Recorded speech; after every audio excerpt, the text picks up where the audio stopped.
من کۆمەڵەم. من شێخەڵێکی دار بووم لە قەتپاڵی شاخی سەختاڕوام. گەرچی جێگاکەم نەسێ بوو ڕوو لە خۆر و بەرەو ئاسۆ هەڵکشام. سەخڵەتی و سەرما و گێژەڵ و کەو ڕەشەبا بەردەوام لە دەورم بوون. گەڵا و لەق و پۆپی وشکەڵاتومیان تێکشکاند و هەڵوەری. بەتەما بوون بوار نەدەن گەشە بکەم و ببمە دارێکی ئەستوری هەزار ڕیشە. هەرچیان کرد نەیان توانی زەفەر برن، پەنایان بردە بەر تەور و بەرتیشە. ئەگەرچی ئێستاکە هەموو جەستەم جێدەمی تەور و تیشەی دوژمن و ناحەزانە. بێگومان زامی جەستەم ساڕێژ دەبێ، چونکە ڕیشەم بە پانایی هەموو کوردستانە. پیرۆز بێت 26 ڕێبەندان ساڵڕۆژی ئاشکرابوونی خەباتی نەهێنی کۆمەڵە. سڵاوتان لەبێت بینەرانی عەزیزی تەلەڤیزیۆنی کۆمەڵە. سەرەتا دەبێت لە پێشدا یادێک بکەین لە هەموو گیانبەختکردوانی 4 مانگی ڕابردوو کە سنگیان کردە قڵغان بۆ ژیانێکی ئاسوودە، بۆ ژیانێکی ئازادی و بەرابەری بۆ ئێمە لە خەڵکی ئێران بەگشتی و بە تایبەتی لە کوردستان. و هەروەها یادێک بکەین لە 2500 زیاتریش لە هەموو گیانبەختکردوانی کۆمەڵە کە هەم لەم ئامانجە بەرزەدا گیانیان بەخت کرد. و بە تایبەتی تر یادێک بکەین لە هاوڕێ حەمە حوسێین کەریمی کە ڕۆژی کۆمەڵە بە ناوی ئەوە دیاری کراو. لەو ڕۆژەدا ئاشکرابوونی کۆمەڵە دیاری کرا و خەباتی ئەلەنی خۆی بە هەموو کۆمەڵانی خەڵکی کوردستان ئاگادار کرد. ئەگەرمانێ ئاماژەیەکی کورت بکەین با ڕۆژی کۆمەڵە دیارە لە پاییزی ساڵی 1347 هەتاوی لەلایەن کۆمەڵێکی لاو کە بە بیری چەپ و کۆمونیستیەوە سەریەک نراو بۆ ماوەی 9 ساڵ و 9 مانگ فعالیەت و هەڵسوڕانی نهێنیان بووە لە ڕۆژی 26 ڕێبەندانی ساڵی 1357 و بە بۆنەی گیانبەختکردنی هاوڕێ حەمە حوسێین کەریمی لەو ڕۆژەدا ئاشکرابوونی خۆی ئەلەنی ڕاگەیاند. ئازیزان، ئێمە هەموو ساڵێک بە بۆنەی ئەم ڕۆژەوە دیارە تەلەڤیزیۆنی کۆمەڵە هەمیشە بەرنامەی دەبێت و ڕێپۆرتاژ ئامادە دەکات و ئێمەش بمبۆنەوە دووبارە ئەم ساڵ لە خزمەتانداین. دیارە بارودۆخەکە زۆر تایبەتە و ئێمە تاو جێگەی بتوانین سەردانی هەموو هاوڕێیانی پێشمەرگە و هەموو هاوڕێیانی ئەندامی کومیتەی ناوەندی کۆمەڵە دەبین و قسە و باسی ئەوانیش دەبیستن. ڕێپۆرتاژەکە ئەم ساڵ زۆر تایبەت دەبێت. دیارە کۆمەڵێک تراکت و سرود و شتەش بڵاو دەبێتەوە. لەوە زیاتر کە با من کاتان نەگرم و پێکەوە بچین بۆ لای هەموو هاوڕێیانی پێشمەرگە و قسە و باسی ئەوانیش ببستین. با بچین.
بەڵێ بینەرانی عزیز، هەرو جۆرەی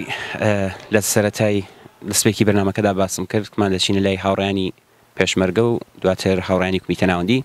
کە بین قسە و باسێکمان بێ. ئێستاش لێرە لای هاوڕانی پێشمەرگە لە پرسگە دێنە لای هاوڕەیەکی خۆشەویستمان پێشمەرگێکی دێرینی کۆمەڵە هاوڕێ عەبدوڵڵا جەهانگوەتەن کە لێرە ناسراوە بە کە عەبدوڵڵا کۆمۆنیست. پێم خۆشە بزانین کە ئەبەیان هەروەک ئاگاداری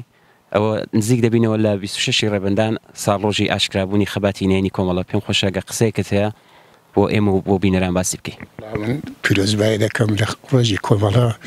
ساڕۆژی کۆمەڵە پیرۆزبایی دەکەم لە تەواوی خانەوادە شەهیدانی کۆمەڵە و خانەوادای ئازادی خوازی کوردستانیش. زۆر سپاس هاوڕ عەبدوڵڵا، پیرۆز بێت. هەر لێرە لە نێو جەمعی هاوڕێیاندا پێم خۆش و بزانین ئەم هاوڕێیانی کە لێرەن هەر کامێکیان پێیان خۆشە دەتوانن پیرۆزبایی ساڵڕۆژی ئاشکرابوونی خەباتی نهێنی کۆمەڵە بکەن. هەر لێرەدا دەچینە لای هاوڕێ باران پێشمەرگەی کۆمەڵە. هاوڕێ باران ئەم کاتت باش ئێوە ئەزانە نزیک دەبینەوە لە 26 ڕێبەندان. پێم خۆشە گەر قسەیەکت هەیە بۆ ئێمە و بۆ بینەران باسی بکەین. من وەک پێشمەرگەیەکی کۆمەڵە پیرۆزبایی خۆم دەردەبڕم بە بۆنەی 26 ڕێبەندان ڕۆژی ئاشکرابوونی کۆمەڵە و پیرۆزبایی لە تەواوی خەڵکی ئازادی خواز و بنەماڵی گیانبەخت کوردانی کۆمەڵایەکەم.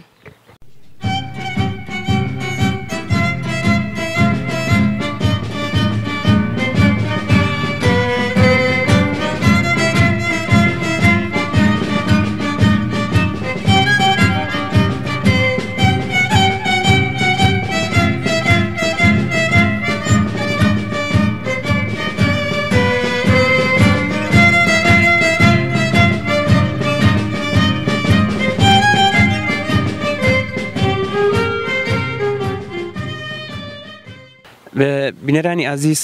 هەر ئێستا لەگەڵ هاوڕێ کاروان باڵکدەری کادری کۆمەڵە یەکێک لە هاوڕێیانی خۆشەویست و بەرپرسی ئێستای پرسگە. پێم خۆشە بزانین هاوڕێ کاروان چ قسە و باسێکی دەبێت. هاوڕێ کاروان ئەم کاتت باش خۆت ئاگاداری کە بەرەوپیری 26 ڕێبەندان ساڵڕۆژی ئاشکرابوونی خەباتی نهێنی کۆمەڵە دەچین. ئەگەر قسەیەکت هەیە بۆ ئەم ڕۆژە و پێت وایە دەبێ ئەرکی ئێمە بە تایبەت لەم بارودۆخەی ئێستای ئێران و کوردستان بە تایبەتتر ئەرکی ئێمە وەکو پێشمەرگەی کۆمەڵە دەبێت چی بێت؟ سەرەتا سڵاو و ڕێز و خۆشەویستی زۆر تایبەتم هەیە بۆ بینەرانی خۆشەویستی شاشە تایبەتەکەی تەلەڤیزیۆنی کۆمەڵە و ماندوو نەبوونی و بەخێرهاتن و دەستخۆشی لە ئێوەی عزیزی شەکەم بۆ ئەوەی کە زەحمەتان کێشاوە و ئەم ئەرکەتان گرتووەتە ئەستۆ و راپۆرتێکی مەیدانی لە ئوردوگا بە بۆنەی ساڕۆژی ئاشکرابوونی خەباتی نهێنی کۆمەڵەواتە 26 ڕێبەندان ئامادەکەن. هەروەکو خۆتان ئاگدارن و بینەرانی خۆشەویستی بەرنامەکەشتان ئەزانن پتر لە 5 مانگە سەرهەڵدانێکی خۆڕسک سەرتاسەری ئێرانی لەخۆ گرتووە و دیارە کوردستان بەهۆی ئەو تایبەتمەندانیەوەی کە بوویەتی زیاتر بڵێن جموجۆڵی تیا بیندراوە و بەرحاڵ ئەمە هەمووی ئەگەڕێتەوە بۆ ئەوەی کە ڕقی پەنگ خواردووی خەڵک لە 44 ساڵ زوڵم و زۆر و بڵێن خەفەقان و کوشتن و بڕینی حکومەتێکی تا سەر ئێسقان دڕەندە و زوحاکی زەمانە دیارە ئەم ڕقە پەنگ خواردووە ئەمڕۆ وەکو ئاگرێک بڵێسەی سندووە و بڵێسەی ئەم ئاگرێش هێشتاکە دیارە کەس بووەتەوە بەڵام هەروە بەردەوامە و بەردەوامیش ئەبێت و بە دڵنیاییەوە تا گەیشتن بە ئامانجی کۆتایی کە ڕووخان و لابردنی ئەم ڕژیمە دڕەندەیە بەسەرنجامەکات. ئێمە ئەم ساڵ لە شەرایطێکە کە هاتووەتە پێش و خۆشتان نەزانن هەڕەشە و گڕەشەیەکی زۆر لەسەر ئەحزابی ئۆپۆزیسیۆنی کوردستانی ڕۆژهەڵات بووە. خەریکین ئێوە ئەم راپۆرتە ئامادەکەن بەداخەوە وەکو ساڵەکانی پێشووتر ناتوانین ڕێوڕسمی تایبەت بە ڕۆژی بڵێن 26 ڕێبەندان لە ئوردوگاکەمان بگرین، بەڵام بەدڵنیاییەوە ئەوە ڕاگەێنین کە چالاکانی خۆنەویست و فیداکاری کۆمەڵە لە ناوەوە بە پڕشکۆترین و بە باشترین شێوە لە هەموو ساڵەکان زۆر باشتر و منسەجمتر و ئامادەتر ڕێوڕسمەکە بەڕێوە ئەبەن. دیارە هەڕەشە و گوڕەشەی کۆمەری ئیسلامی بە هیچ شێوەیەک ناتوانێت بەر بە خۆشەویستی خەڵکێک کە کۆمەڵی خۆشەوێت و هەموو ساڵێک بە ئیفتخارەوە ئەم ڕۆژەی جەژنگرتووە بگرێت. پێیان ئێمەش وەکو پێشمەرگە و وەکو کادری ئەم تەشکیلاتە بۆ خەڵکی خۆشەویستی کوردستان ئەوەیە کە هەر وەکو چۆن خۆراگریان کردووە و نەترسانە چوون بە گەروی ئەو دەوڵەتە دەڕەندەیە بەرحاڵ دیارە ئیدامی کاری خۆیان ئەدەن و بە هیوای ئەوەی کە ئێمەش بتوانین لە ئایندەیەکی نەیەکجار دوورە لە خانەولانەی خۆمان و لەسەر زیدی خۆمان لە کوردستانی ڕۆژهەڵات ئەم ڕۆژە جەژن بگرین. بە هیوای سەرکەوتن بۆ هەموو لایەک و دەستخۆشی لێوەژەکەم و هیوادارم بەرحاڵ توانی بێتم پەیامێکم گەیاندی بێ و سپاس بۆ ئێوەش بۆ بینەرانی خۆشەویستیش. سپاس بۆ ئێوەش و سپاس بۆ ئەم پەیامی کە گەیاندت. ئێمە شەر پیرۆزبایی دەکەین لە هەموو خەڵکی کوردستان. زۆر سپاس کا کاروانگیان، زۆر سپاس بۆ ئێوە و ماندووش نەبن. زۆر سپاس. ئێستاش لای هاوڕێکی خۆشەویستمان هاوڕێ سوڵتان خودایارین بەمان خۆشەوی جەگە بزانی قسە و باسێکی یە بەبوونی نزیکبوونەوە لە 26 ڕێبندان بفەرمێ. هاوڕێ سوڵتان ئەم کاتت باش ئەگەر قسەیەکت هەیە بۆی کە دیارە خۆشت ئاگاداری نزیک دەبینەوە لە 26 ڕێبندان ساڵڕۆژی ئاشکرابوونی خەباتینێنی کۆمەڵە. ئەگەر قسێکتان هەیە فەرموو بۆ ئێمە و بۆ بینەرانی باس بکەین. منیش بەندەوەی خۆم سلااو دەکەم لە هاوڕێیانی خۆشەویستی کۆمەڵە و بینەرانی خۆشەویستی تلڤیزیۆنی کۆمەڵە. بەنەوەی خۆم پیرۆزبایی ڕۆژی 26 ڕێبەندان ڕۆژی ئاشکرابوونی کۆمەڵە ڕۆژی بەختکردنی کاک حسێنی کەریمی پیرۆزبایی دەکەم بە تاو بنەماڵە گیان بەختکردوانی کۆمەڵە و شەهیدانی کۆمەڵە.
بەڵێ بینەرانی ئازیز، ئێستاش هاتوونێتە خزمەت هاوڕێیەکی خۆشەویستمان هاوڕێ جەعفەر ئەمینزادە بەرپرسی نظامی کۆمەڵە هاتوونێت ئێرە کە بزانین هاوڕێ جەعفەر ببوونەوەی کە نزیک دەبینەوە لە 26 ڕێبەندان چ قسێکیەوە. ئێمەش چەند پرسیارێکمان هەیە کە هاوڕێ جەعفەر وەڵامی پێ بداتەوە. هاوڕێ جەعفەر ئەم کاتت باش ئاگادارن کە بەرەو پیری 26 ڕێبەندان ساڕۆژی ئاشکرابوونی خەباتی نهێنی کۆمەڵەوە دەچین. پێم خۆشە لە پێشدا ئاوا دەست پێ بکەین هاوڕێ جەعفەر چ شتێک بووە هۆکاری ئەوەی کە لە دوای 9 ساڵ و 9 مانگ خەباتی نهێنی هۆکاری سەرەکی ئەلەنی بوونەوەی کۆمەڵە لە چیدا بوو؟ بەخێر بێن، ئێمە لەش پێش ئەوە کە من قسەکانم دەست پێ بکەم سڵاو و ڕێزمەیە بۆ هەموو بینەرانی تلڤیزیۆنی کۆمەڵە. ئێمە لە شەرایەتێکا بەرەو ڕۆژی کۆمەڵاچین لەم دەورەدا کە 43 ساڵ بەسەر ئەلەنیبوونی ڕۆژی کۆمەڵاندا دێت کە شرایەتەکە تایبەتیە وەک هیچ ساڵێکی دیکە نیە، شرایەتێکی خاسە کە دیارە لە قسە و باسەکانە قسەی لەسەرەکەین و پێم وایە کۆمەڵە بۆ خۆی عەلەنی کرد دەلایلەکەی ڕوونە بە دەلیلی ئەوە لەو سەردەمەدا قیامی خەڵکی ئێران بوو و کۆمەڵە تا ئەو وەختە نهێنی بوو و ئەو وەختەش بۆ پاراستن و بەرژەوەندەکانی خەڵکی زەحمەتکێش و کرێکار هەم مەجبور بوو و هەم ئەبوایە خەڵکی سازمان بدایە بۆ ئەو وەسعێتەکە لە ئێرانە پێشات بوو. هاوڕە جەعفەر لە دوای ئەلەنی بوونەوەی کۆمەڵە چووە قۆناغێکی نوێی خەباتی خۆیەوە. ئەم قۆناغەی چۆن تێپەڕان کۆمەڵە چۆن بوو ئاوا لە ماوەیەکی زۆر کووردا جەماوەری بەوە؟ کۆمەڵە چۆن جەماوەری بۆوە؟ کۆمەڵە وەختێ بە شێوەی مەخفی کاریە کرد ئەکسەری ڕووناک بیرانی ناو کوردستانی ئێران زیاتر لەناو خەڵکا بوون بە تایبەت لە ناو شارەکانە لە دێهاتە بەشی زۆریان خەریکی نزیکایەتی و ڕێخستنی خەڵکی زەحمەتکێش بوون چ لە دێهات چ لە شارەکان وانە ناو قشری ڕووناکبیریشە تەئسیراتی خۆیان بوو ئەوانە و وەختێکیش قیام کرا وەختێک کۆمەڵە ئەلەنی بوو هەرەو خەڵکە کە وەختە کەس نێزانی ئەمانە کۆمەڵان بەڵام تمشایان کرد زۆربەی کە لە شارەکانە ئاهاتنا ینی ڕێبەرایەتی تەزاهوراتەکانیانە کرد خەڵکایانی ئەمانە وەختی خۆی هەم ئەم خۆشەویستانەی خەڵکی شارەکان و دێهاتی کوردستان بوون لە مەعەلەمینە بگرە لە دانشجووە بگرە مەجموعەی خۆشنێ و ئینسانهایکی مخالفی ڕژیم موافقی عەداڵەت موافقی ئازادی موافقی بەرابەری ئەمانە کەسانێکی هەم خۆشنەوی نێو خەڵک بوو و خەڵکێکی زۆر جارێ لە دەوری ئەوان کۆبوونەوە و ئەوانش کاریان کردبوو و ئاشیان زانی کە شتێکی تازەشیان پێ بۆ خەڵکی کورد لەو سەردەمەدا لە کوردستانی ئێران. هاوڕە جەعفەر بە هەر بگەڕێنەوە دواوە ئەمە دیارە لەو سەردەمەدا حیزبی دیکەشە بوو یەکێک لە هەرە دەستکەوتە گرنگەکانی کۆمەڵەوە بوو کە ژنانی هێنانێ و ڕیزی خەباتی چەکداریەوە. ئێوە کە خۆتان لەو سەردەمەدا لێە بوون چ شتێک بووە سەبەبیەوەی کە ژنان بێتە نێو ڕیزی خەباتی چەکداری کۆمەڵەوە بربەستەکانی چی بوون و دەنگدانەوەکەی چی بوو؟ پێم خۆشەکەمێ لە ئەم بارەشەوە قسەمان بۆ بکەین. ئێمە ئەگەر بچینەوە سەر حتا سەردەمی خیام و تەزاهوراتەکان چونکە بێ بگەڕێنە دواوە بۆ ئەوە لە رابطە لەگەڵ تەزاهورات و قیامی خەڵکی ئێران و کوردستانیش بەشێ بوو لە ئێران و ئەوانە بە تایبەت لە هەموو جێوە کوردستانیش ئەزوم لە ژنانیش هەر وەک پیاوان بەشدار بوون لە تەزاهورات و ممارزە دژی ڕژیمی شا و ئەوانە بە دوای ڕوخانی ڕژیمیشە لە شارەکانی کوردستان جیاوازی ئەوە زۆر ڕێکخراوی مەدەنی پێکات ڕێکخراوی ژنانیش پێکات لە هەر شارێکی کوردستان نێوێکی بوو مەسەلەن من خەڵکی سەقزم لە سەقزناویە کۆڕی ئافرەتانی تێکۆشەر بوو لە سنە ناوێتری بوو لە بۆکان ناوێتری بوو ئەمانە زیاتر دیارە سەر بە کۆمەڵە بوون بەڵام ڕسمەن ناوی کۆمەڵیان بەسەرەوە نەبوون داینگری کۆمەڵە بوون سازمانەکانی دیکەش بوون زۆر سازمانی دیکەش بوون وەک سازمانی پەیکار چریکە فەدایەکان ئەوانش چەپ بوون ژنانی ئەوانی ژنانی کۆمەڵە دیارە لە کوردستان زیاتر بەهۆیەوە کە کۆمەڵە پێگەیەکی کۆمەڵایەتی تری بوو معلوم بوو بەر ئەساسی هەر ئەوەش ژنان زیاتر لە دەوری کۆمەڵە کۆبوونەوە ئەوانە بە دوای فەرمانی جیهادی جمهوری ئیسلامی یا خومەینی بۆ سەر کوردستان ئێترە وەختە کۆمەڵە فەرمانی مەقاومەتی دا و خەڵکی کوردیش مەقاومەتیان کرد لە مەقابڵی جمهوری ئیسلامی بە دوای ئەوە دەبە بوو کە ئیتر هێزە سیاسیەکانیش هەم خۆیان ڕێک و پێکرد هەم ئەوە کە بە ژن و پیاوە لەو سەردەمەدا زیاتر وەک هێزی پێشمەرگە ئەگەر بڵێم پیاوان بوو بەڵام ژنیش چەشیان پێ بوو بەڵام ئێستا ڕسمەن و ئاوا ئەلەنەن نیان خستبوونە ناو هێزەیەکە بەرەنگاری ئینەکە بکە لە شتی ئیمدادی و مەجموعەی ئەوانە ژنانیان داناو ئەوانە بەڵامی تر زوهر بەڵام کەمی پێ نەچووکە کۆمەڵە بەوە گەی کە بۆ ئەوەی کە هەم فکرەکە و هەم پێیوا بخۆ ژن و پیا و بەرابەر مەجموعی ئەوانە ئەمە ینی کۆمەڵە ئەخاتە تەنگناوە کە نەتوانێت ژنان چەکدارکە و کۆمەڵەش بە نەزەری من بە دروست لەو سەردەمەدا ساڵی 60 هجری شەمسی بوو کە ژنانیش لە کۆمەڵا بە شێوەی ڕسمی چەکدار کران و هاتنە ناو ڕیزی پێشمەرگەی کۆمەڵەوە کە باقیەکەشی بۆ خۆتان نەزانن ئیتر ژن تا ئەمڕۆ ژنە ناو هێزی پێشمەرگەی کۆمەڵا وەک پیاوان شار بەشاری پیاوان وەک فەرماندا وەک مەسئولی سیاسی لە هەموو ئەرسەکانی پێشمەرگایەتی کۆمەڵە بەشدار بوون سەدان کەسی ژنمان شەهید بووە لە ناو ڕیزەکانی کۆمەڵە لەگەڵ پیاو فەرقیان نەبووە ئازا بوون جەسوور بوون لێبراو بوون بەڵام عەلا ڕەغمی ئەو شتە ناڵم بەربەز نەبووە بەڵام شتیش بووە مەقاومەتیش بووە بەڵام مەقاومەتەکان لە وەختی کارکردن و ئەوانەوە مەقاومەتانە هەمووی خود بە خود تێکەشکە بە ئاسانی لەبەرەوە شتەکە چونکی دروست بوو ئەو ڕەوشە ئەو وەسعێتەوە جامعەشی تر جامعەی ئێمەش بەرەو ئەوە ڕۆیەوە خودی ئێمە هەر بەرەو ئەوە ڕۆشتین کە زیاتر ژن بێتە ناو ڕیزەکانمانەوە ئەهاتن بە هەر دەلیلێ بە تایبەت مەناتقێکی دواکەوتوو بوون کە زۆرتر کچەکانیان مەسەن تحتی فشاردانا بۆ شتینی کە و مەجموعی ئەوانش کە تەنها ڕووناکاییە جێ بوویان کە ڕووی تێکەن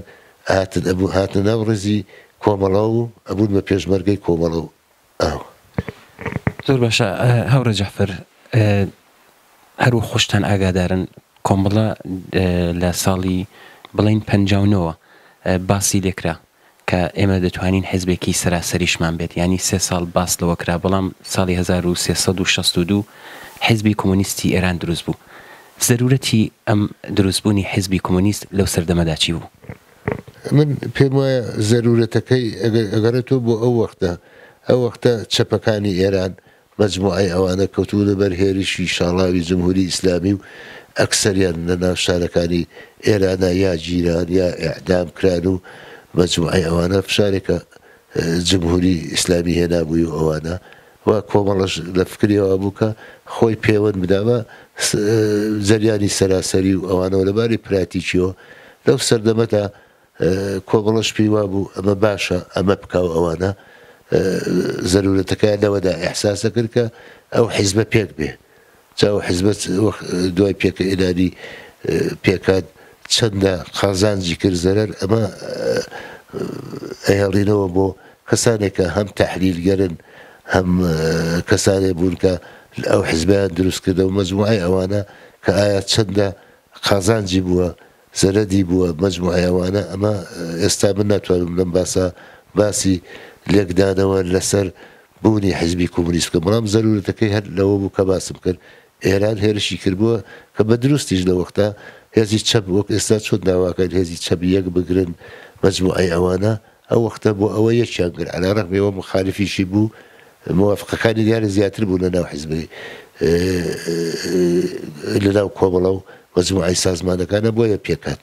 ئەوەی کە بین لە وەختە ئەکسەری ڕفێقەکانی ئەو وەختەی سەر ناو کۆمەڵە ئەم شتیان پێ دروست بوو خەڵکانێکی بوون مخالفەتیانە کرد مخالفەتی ئەوانیش لە ڕوانگەی ئەوە نەبوو دژی کۆمۆنیزم لە ڕوانگەیەکەوە بوو کە پێیان وا بوو کۆمەڵە زەرەرەکە لەو ئێتلافەکە لەگەڵ ئیتحادی بەبارزان کردوێتی یا ئەیکات و ئەوانە ئەمانە شتایەک بوون بۆیە لە ئێرە جێی نییە دەنا خۆ قسە زۆرە لەسەر ئەو پێکێنانی حیزبی کۆمۆنیست و لەسەر ئەوەی کە خاصیەتەکەی چی بوو بۆ کۆمەڵگا بۆ ئێران بۆ کوردستان و ئەوانە من ناس بەسەرەوە چونکی احتیاجی بە بەحسێکی تەحلیلی زیاتر هەیە لێک کۆڵینەوەی زیاتر هەیە خەڵکانێکی زۆر ئەو لەو حیزبا بوون خەڵکانێکی زۆر کە لە دروستکەرانی بوون بۆ خۆیان بەجیان هێشت و ڕۆشتن ئەمانە زۆر یاری بڵێم زۆر قسە هەڵەگرێ بۆیە من لێرەدا لەم فرسەتە کەما کە هەمە من ناتوانم جوابی شت بدەم و بەڵام ئەگەر ڕۆژێ لە ڕۆژان لە جەیەکە کەسێک بیستی یا خەڵکێک بیستی من قسە بکەم لەسەر ئەو پێکەنانی حیزبی کۆمۆنیست و ئایا باش بووە باش نەبووە بەوردی من قسە و باسی خۆم هەیە. زۆر باشە هەورە جەعفەر ئێوە بەهۆی ئەوەی کە فەرماندەی نظامی کۆمەڵی ئێمە زۆر جار لە ناوەوە پرسیارمان لێ دەکەن ئێمە خۆتان ئاگادارن هەتا ئێستاکەش دیارە کەمێک خەوتووە ئەم ئاخێزە، بەڵام ستەر هەڵدانەکە لە ئەوڵەکانیدا بڵێن خەڵک زۆر داوای دەکرد کە هێزی پێشمەرگە بۆچی خەباتی چەکداری ناکەن. پرسیارەکەم لێرەدایە خەباتی چەکداری کاتیکەیە، ئەم پرسیارەشی خەڵکە لە چ کاتێکدا ئێوە ئیسفادەی لێ دەکەن؟ ئەگەر ڕوونکردنەوەیەک لەسەر ئەمە بدەیت سپاس دەکەین. ئێمە من پێم وایە ئەم مەوزوعە زۆر ارتباطی نییە بە خەباتەوە، مەوزوعی شەڕی چەکداری ئەوانە، لەبەرەوە ئەو ئاخێزە مەدەنیە و تەنها خاصیەتێک کە بووی ئەوە بوو کە هێزەکانی کە ئۆپۆزیسیۆنی کوردی کوردستانی ئێران باشترین کار ئەوە بوو کە خۆیان لەباری چەکداریەوە تێکەڵاوی ئەو ئاخێزە نەکەن. ئەوە یەکێک لە نقطە قووەتەکانی ئەوە بوو کە ئێمە توانیمان لەوەدا بە نەزەرم هەم کۆمەڵە نەزەری وابوو، هەم بڕێهێزیشی ڕاکێشا بەرەو ئەوە کە لە قسە و باسەکانیا کە خۆیان تێکەڵاوی ئەو ئاخێزە نەکەن لەباری نظامیەوە، ئەڵم نەک لەباری سیاسیەوە. لەبەرەوە ئێران ئەوەی پێخۆش بوو کە هێزی چەکدار بڕواتەوە بۆ ناو کوردستانی ئێران و ئەویش بتوانێت هەم خەڵک زیاتر قەتڵ و عامکە، هەم ئاخێزەکەش هەر لە ئەوڵۆ سەرکوت بکە. من پێم وایە ئەمە باشترین کار بوو کە ئێمە کردمان. کەی وەختی مبارزەی چەکداریە، وەختی مبارزەی چەکداریش معلومە لە وەختێکە نەبوو دەستگاکانی ڕژیم تێکەشکرد، لە وەختێکا کە هیچ شتێکی ڕژیم داری بەسەر بەردەوە نامێنێ،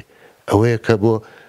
کۆنتڕۆڵ بۆ ئەوەی کە خەڵکی زیاتر دەکوژن لەو ئاخرانەیە. وەختی ڕژیم ڕووخاوە بەرەو ڕووخان چووە، حتمما ئەڵەن دەی ڕژیم ڕووخا ئێمە هێزی چەکدارمان بۆ چییە؟ نا لازمە، یعنی تاز کەمتر خەڵک کوژێ ئەڵێبووی باشترە پێش بە واگرێ. لەبەر ئەوە وەختی ڕژیم ئەکەوێتە حاڵەتێکەوە کە نامێنێ لە وەختەیە لە وەختی دیکە لە هەر وەختێکی دیکە هێزی چەکدار بڕواتەوە جمهوری ئیسلامی ئیستفادەی لێکە. ئەوە بوو چەندین جاریش حتا تۆپباران و موشەکباران و درۆن و ئەوانە لە ئوردوگای ئۆپۆزیسیۆنی کوردیدا لە کوردستانی عێراق ئەیویست تەحریکیشان بکە. دیارە تەلەفاتی بوو هیجیانی و هەم ماڵی، بەڵام دیارە ئۆپۆزیسیۆنی کورد ئەحزابی کوردی بە نەزەری من دوای ئەوە لەوە وریاتر بن کە جوابی جمهوری ئیسلامی بدەنەوە لە هەموو شوور، حتا لە بلوچستانی جمهوری ئیسلامی ئەویست ئەو کارە بکرێ کە بەڵکوم کەسێ حانیان بدایە بۆ خۆیان بێنەوە کە زیاتر ئەو بتوانێ خەڵکی کورد و بەتایبەت کە ئەو ئاخێزە کە دەستیشی پێکرد جا ئەوە بوو ئینەکەی کە لە کوردستانەوە جەرەقەکەی لێدرا. مشکڵە ئەوە بوو جا جمهوری ئیسلامی ئەوەی پێ ناخۆشە، ئەیزانی کە ئێستا ئەزانێ بە هێزی چەکداری ناتوانێەوە بکە، ئێستا بە شێوەیەکی دیکە ئەوێ ئەو ئاخێزە کە تەقریبەن بڕێک نیشتەتۆ دووبارە نێڵێ سەر هەڵبداتەوە. خۆ ئەزانێ ئەمانە هەمووی معلومە ڕێکخراوەکانی ئۆپۆزیسیۆنی کوردی ئێران دەستیان بووە لەو ئاخێزە، یعنی معلومە، چونکی من ناڵم خۆ خەڵک بۆ خۆیان شتیان نەکردو، معلومە خەڵک کردوێتی، معلومە ئەو فکرەی کە ئەم مبارزاتی مەدەنی ئەباتە بەرەوە لە کوردستانی ئێران. من پێم وایە نەقشی ئەوەڵ لە ناو ئەحزابە کۆمەڵە بووێتی هەمیشە، بە دەلیلی ئەوە کۆمەڵە هەمیشە یعنی نەیتوانیوە خەریکی سات و سەودا و سازش بێ لەگەڵ جمهوری ئیسلامی، یا ئەوەیە هەم توانیوەتی ڕاهنمایی خەڵک بکەوە هەم خەڵکیش بۆ خۆیان دیارە ئینسانهای ئاگا هەن، بەتایبەت ژنان نەقشی ئەساسیان بوو لەم شۆڕشەی کە دەستی پێکرد و تااقەتیان نەبوو کە لەوە زیاتر تەحملی موسیبەت هەیە کە ڕژیمی جمهوری ئیسلامی بەتایبەت جوانان نازانن. ئێستا جوانان حتا بەڵام کەمتریش لە ئێمەمانانیش ئەگەن تا چرەسەر بەوە لە جمهوری ئیسلامی لەو خەفەقانە لەوەی کە چادر بدا بەسەر ژندا، ڕووسەری بدا بەسەر ژنا، ئەوە هیچ خۆ لە هەموو شتێکی کە بێبەرین خۆ مەسەلە چادر و ڕووسەری نەبوو کە ئەوە بووە بەهانەیە بۆ ئەوە کە خەڵک هەوڵ بدا ئیتر ئاخرەکەی وەک چۆن ئاخریدایان نەبنی کوولەکە هەوڵ دێکە کە ئێمە مەسەلەمان ئەوە نییە ڕووسەریمان هەیەیانیمان مەسلمانەوە نابێت جمهوری ئیسلامی بمێنێ. ڕژیمێکی ئیستبدادی مەسەبی فاشیستی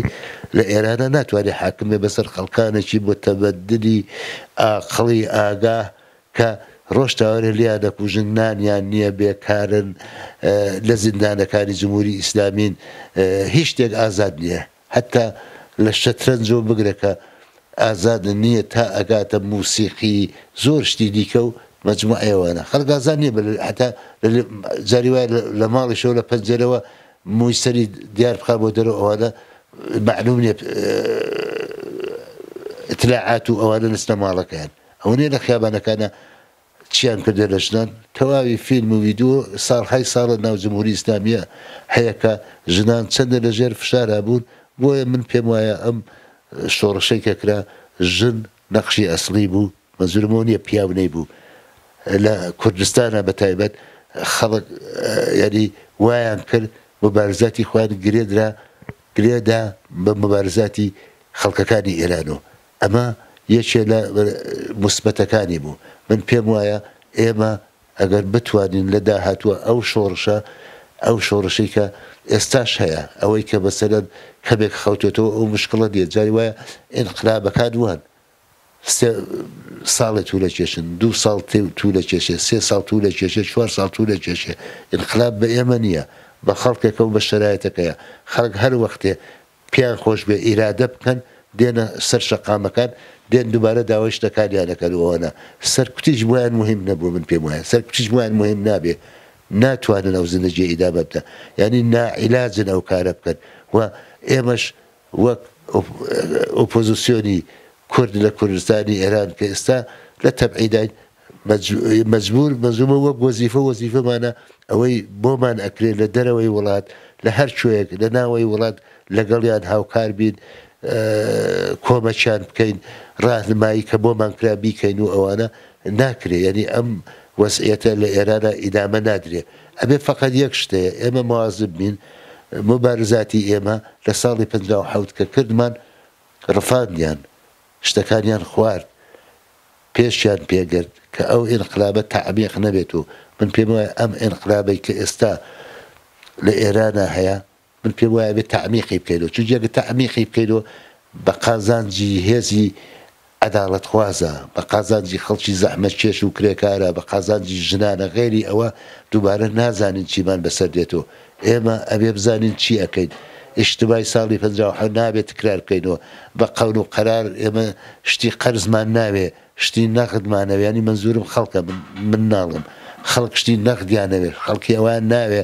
با جارێک جمهوری ئیسلامی بڕوخێنین و بەیانی سندوقی ڕێی هەیە نا ئەوە ناکەین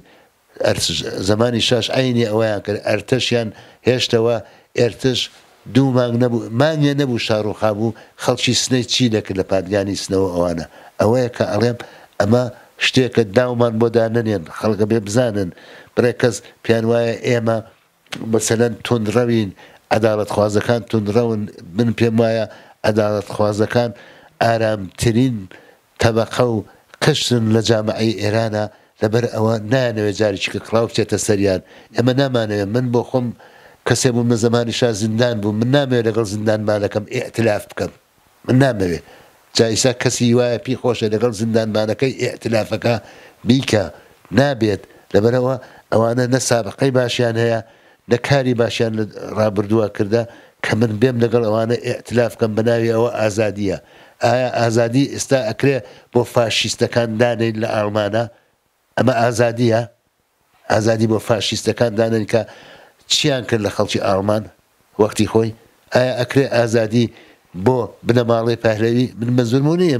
ئێمە خەڵک ناکوژین دیارە بە دەلیلەوە مخالفی ئەعدامین مخالفی خەڵک کوشتنین ئەوەیە ئەمە ناتوانین لەگەڵ زیندانمانەکانمانە ئێعتلاف بکەین بۆەوە سبەینە خەڵکی ئێران بەیەکەوە ئیدارەکەین ئێمە ناکەین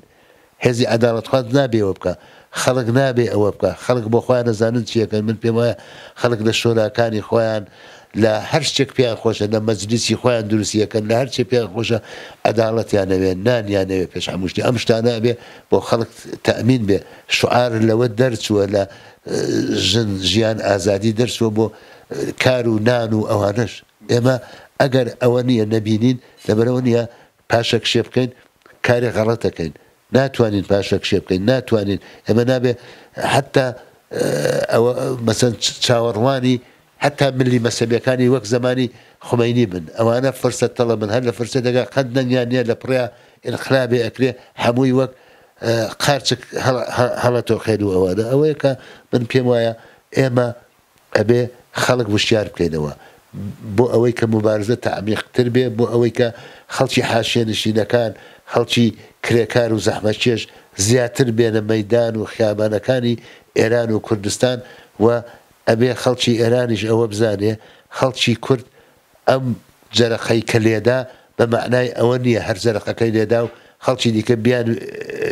بێ ئەهمیەتیان بکەن خەڵکی کورد مەسئلەی ملی هەیە بێ ئەوەی کە مەسئلەی ملی بۆ حەلکردن کۆڵڵادا ئەگەر حەقیشی پێنەدەن دەست پێ ئەکاتەوە ئەوانە من لە ئاخردا لەبەر ئەوە ڕۆژی کۆمەڵە و عەلەنیبوونی کۆمەڵە لە میکرۆفۆنەوە سڵاوی خۆم ئەنێرم بۆ تەواوی بنەماڵی گیان بەختکردوانی کۆمەڵە بۆ ئەو ڕفێقانەی کە بریندار بوون لە هەرکوێ لە دنیا هەن لە کوردستانی ئێرانن لە ئێرانن لە دەرەوەی وڵاتن لە هەرکوێ هەن و لێرەوە ڕێز ئەگرم لە کاک حەمەحسەینی کەریمی وەک سەرقافڵەی کۆمەڵە و سەرقافڵەی ئێمە کە ئەو ڕێگەیان بە ئێمە نیشاندا کە ئێمە تا ئێستا ئیدامەمان داوە و دوای ئێمەش ڕفێقەکانی ئێمە خەڵکانی ئێمە لە هەر کوێکی ئێران هەن ئیدامەیەدەن سپاسیش بۆ ئێوە زۆر سپاس بۆ هاوڕێ جەعفەر ئەمیزادەی خۆشەویست بەرپرسی نظامی کۆمەڵە سپاس بۆی کە بەشدار بوون.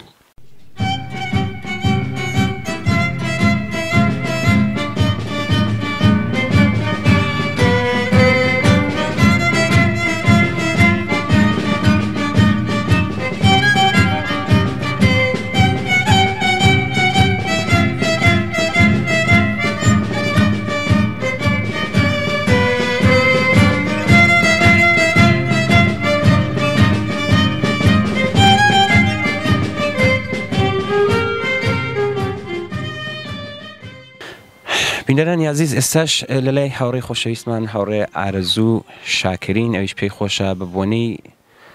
نزیکبوونەوە لە 26 ڕێبەندان پیرۆزباییەک بە هەموو هاوڕێیان و هەموو خەڵکی کوردستان بڵێ هاوڕێ ئارەزووم کاتت باش نزیک دەبینەوە لە 26 ڕێبەندان خۆتان ئاگادارن ئەگەر قسەیەکتان هەیە و پیرۆزبایی دەکەن فەرموو. پێش هەموو شتێک دەستخۆشیەکەم لە بەرنامە جوانەکەتان منیش بە نۆبەی خۆم پیرۆزبایی 26 ڕێبەندان ڕۆژی ئاشکرابوونی خەباتی نهێنی کۆمەڵە لە تەواوی بنەماڵە شەهیدەکانی ڕێگای ئازادی لە تەواوی پێشمەرگە هاوسەنگەرەکانم و لە تەواوی لایەنگران و تەشکیلاتی ناوخۆ پیرۆزبایی یەکەم ئاواتەخوازم ئەو ئینقلابەی کە بە شەهیدبوونی ژینا ئەمینی دەستی پێکرد ئیدامەی بێت و کۆماری سێدارە بڕوخێت و تەواومان لە ئێرانێکی ئازاد و بەرابەردا بژین بژی سوسیالیزم بژی کۆمەڵە. منیش بە نۆبەی خۆمەوە پیرۆزبایی 26 ڕێبەندانەکەم لە پێشمەرگەکانی کۆمەڵە لە هەموو کەسوکاری گیانبەخت کردووان لە هەموو ئازادی خوازان لە هەرکوێیەکی دنیا هیوادارم ئەم شۆڕشەی کە ئێستا دەستی پێکردووە لە ئێرانە شۆڕشێک بێت کە ئازادی بۆ هەموو کەسێ بەدەست بێ ئامادەین خەباتی سیاسی و نظامی خۆمان ئیدامە پێدەین هەتاوەکو ئەگەین بەو ئازادیەی کەوا هیوای بۆ خوازین و ساڵە های ساڵە چەنەها پێشمەرگە و چەنەها شەهیدی داوە لەم ڕێگایە.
معتبر